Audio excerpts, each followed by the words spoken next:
अस्ति म नेपाल गएको थिएँ अनि नेपालमा पत्रीमा एउटा भाइसँग भेटेँ। त्यो भाइसँग मैले सेयर गर्दै मलाई आफै पनि इन्करेज हुँदै थियो। भाइलाई भन्दै थिएँ, भाइ बलियो भन्दा बलियो पनि एक दिन मरेरै जान्छ, रोगी मर्ने नै हो, केही छैन। मर्नु नि मरिन्छ नि, बाउले लेखेको हिसाब हो। जुन दिन हिसाब किताब सकिन्छ जानै पर्छ जसलाई पनि। म बलियो छु बस्छु कसले भन्नु मिल्दैन, तर जबसम्म समय आएको छैन हामी जाँदैनौँ। आमेन भने भाइलाई। अनि भाइ अक्सिजन लगाइरहेको थियो, निराश भइरहेको थियो, तर त्यति बेला भाइको अनुहार हेर्दै थिएँ, उज्यालो आउँदै थियो। आमेन। अनि भाइलाई पनि त्यही कुरा भन्दै थिएँ। अनि म अघि दाजुले भनेको कुरालाई फेरि पनि भन्छु, रोगले चाहिँ मार्दैन, साँच्ची नै त्यो कुरो मैले मेरो जीवनको अनुभव गरेको छु। म जर्नीमा छु। म यहाँभन्दा आउनुभन्दा अगाडि पनि किमो गरेर आएको हो। मलाई थाहा छ त्यो किमोले मलाई निको चाहिँ बनाउँदैन, किन डक्टरले अस्ति किमोबाट हात उठाएको डक्टर हो। जसले निको बनाउँछ नि उहाँको उपस्थितिमा चाहिँ आज पनि उभिएको छु। आमेन। आज पनि जीवनको चाबी चाहिँ उहाँसँगै छ।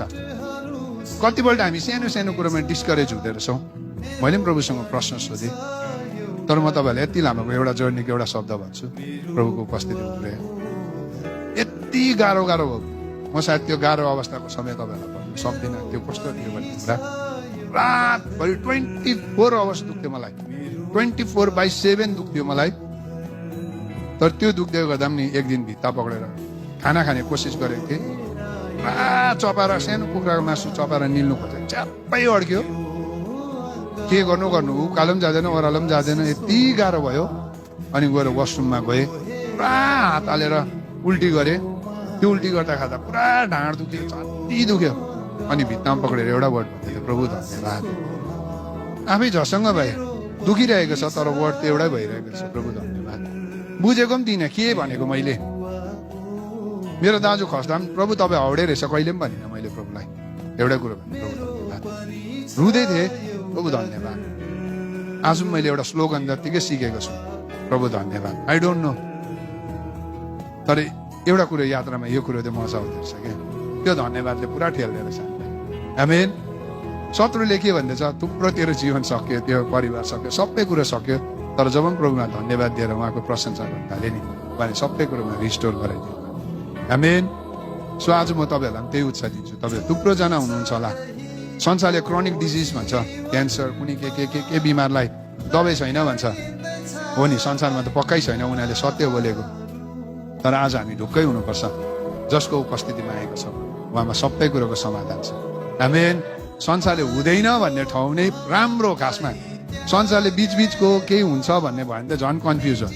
संसारले भन्नु सक्नुपर्छ कि तेरो जीवनमा केही पनि छैन, तेरो जीवनमा आशै छैन, तेरो जीवन सक्यो, तेरो जीवन आजदेखि डाङडुङ भन्ने जब संसार पुग्छ भने त्यो राम्रो कुरा रहेछ हाम्रो लागि त्यही। किनभने अब त्यो परमेश्वरले कार्य गर्नुहुन्छ। आमेन। किनभने उहाँ त्यो कुमाले हो, उहाँले आधा कल्चरदेखि बाटो बनाउनु हुने, तर उहाँले सुरुदेखि अन्तसम्म उहाँले नै क्रेडिट लिनुहुन्छ। उहाँले संसारको डक्टरलाई तेरो आधा, कुनै चाहिँ पल्लो घरकोलाई आधा कहिले पनि भन्नुहुन्न। उहाँले भन्छ मैले गरेको मै भन्छु। आमेन। सो एकदमै म यही कुरो भन्छु, तपाईँहरू थुप्रो कुरोबाट गुज्रिनु हुँदैछ, जाँदै हुनुहुन्छ। मेरो थुप्रो लामो छ यसरी, मैले भने नि तपाईँलाई 5 वर्षको जर्नी लामो छ, सायद तपाईँहरूको त्योभन्दा पनि लामो होला।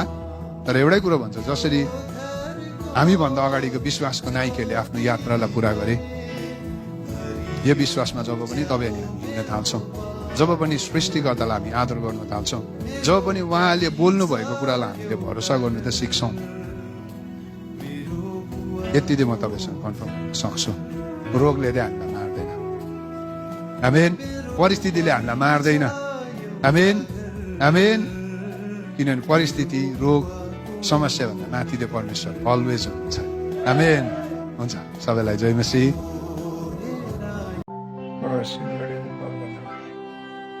मजाको प्रकाश थियो।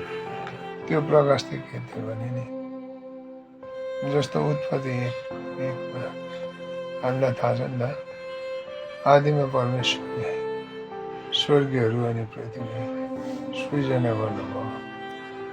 अनि दोस्रो 2 नम्बरमा के छ भने पृथ्वी आकार बिनाको र भोइड लेखेको छ क्या। आकार बिना भनेको चाहिँ सिम्पल सुन्छ, तर त्यो आकार त यस्तो बिग्रेको आकार थियो। कुनै सेप थिएन, अन्धकार थियो, सबै थियो। तर त्यो बिचमा पवित्र आत्मा चाहिँ त्यहाँमाथि पानीमाथि प्रभाव परिभ्रमण गर्यो। अनि त्यो हुँदै गर्दा एउटा यस्तो मिठो शब्द प्रभुले दिनुभयो कि प्रभुले 2 नम्बरमा गएर एउटा उज्यालो होस्, अनि उज्यालो भयो। अनि कतिपल्ट हामी यसलाई छोड्छौँ, तर उज्यालो त केले दिन्छ? घामले, सनलाइटले।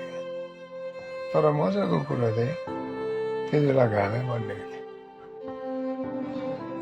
अन्त यही सन्दर्भलाई कहाँनिर लिएछ भन्दाखेरि प्रकाशित वाक्यमा तिमीलाई त्यहाँनिर कहिले त्यो गर्मी के हुँदैन।